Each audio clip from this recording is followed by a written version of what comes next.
பாபநாசம் அருகே உள்ள விக்ரமசிங்கபுரத்தில் பிறந்தவர் நமசிவாய கவிராயர். பாபநாசத்தில் உள்ள பாபநாசநாதர் மற்றும் உலகம்மை மீது இவருக்கு அலாதி அன்பு.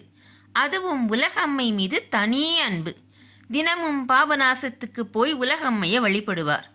ஒரு நாள் இரவு வழக்கம் போல உலகம்மையை தொழுதிட்டு இல்லத்திற்கு திரும்புகிறப்ப உலகம்மையை புகழ்ந்து கவிதை பாடிக்கிட்டே வந்தார். பக்தன் பாடும் கவிதையை கேட்க ஆவல் கொண்ட உலகம்மை அர்ச்சகர் அலங்கரித்த அலங்காரத்தோட கவிராயரை பின்தொடர்ந்து வந்தார். அம்பிகை வருவதை அறியாத கவிராயர் வெற்றிலை தரித்து போட்டுக்கொண்டு வாய்விட்டு பாடிட்டு வந்தார். மெய்மறந்து பாடிய போது அவரையும் அறியாமல் தெரித்த எச்சில் துளிகள் தேவியின் மேல பற்றுச்சு. அந்த திருக்கோலத்தோடே உலகம்மை கோவிலில் மீண்டும் எழுந்தருளினார்.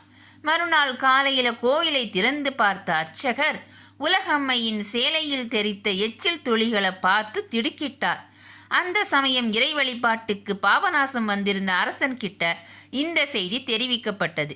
மன்னன் வேதனையுற்றான். இந்த பாதகத்தை செய்தவன் யார் அப்படின்னு அரசன் யோசிச்சுக்கிட்டே தூங்குறப்ப அவன் கனவுல அசரீரியா, விஜயரங்க சொக்கநாதா, உலகம்மையான் என் மீது கொண்ட பக்தியினால் நமசிவாயத்தின் பாடலுக்கு வசப்பட்டு அவனறியாது அவன் பின் சென்றவள் நானே. எனது கவனக்குறைவாலே அவன் துப்பிய எச்சில் என் மீது பட்டது. அவனை விட சிறந்த பக்தன் கிடையாது. அவனுக்கு சகல மரியாதைகளையும் செய்து கௌரவிப்பாயாக என்று கூறினாள். ஆஹா, இவரை விட சிரேஷ்டமான தேவி பக்தன் உண்டா என்றெண்ணி அம்பிகையின் உத்தரவின்படி கௌரவிக்க எண்ணினாள்.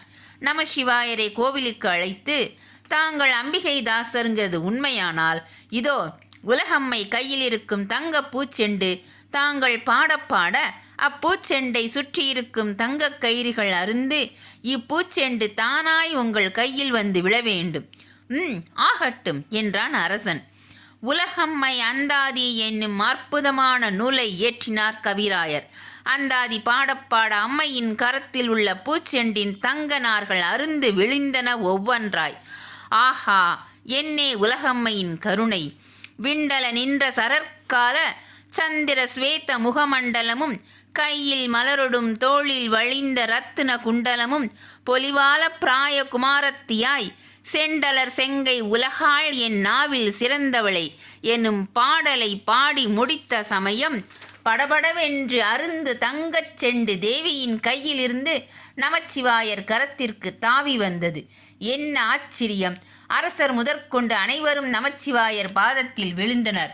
ஒரு சேனல் சப்ஸ்கிரைப் பண்ணுங்க, லைக் பண்ணுங்க, கமெண்ட் பண்ணுங்க, ஷேர் பண்ணுங்க.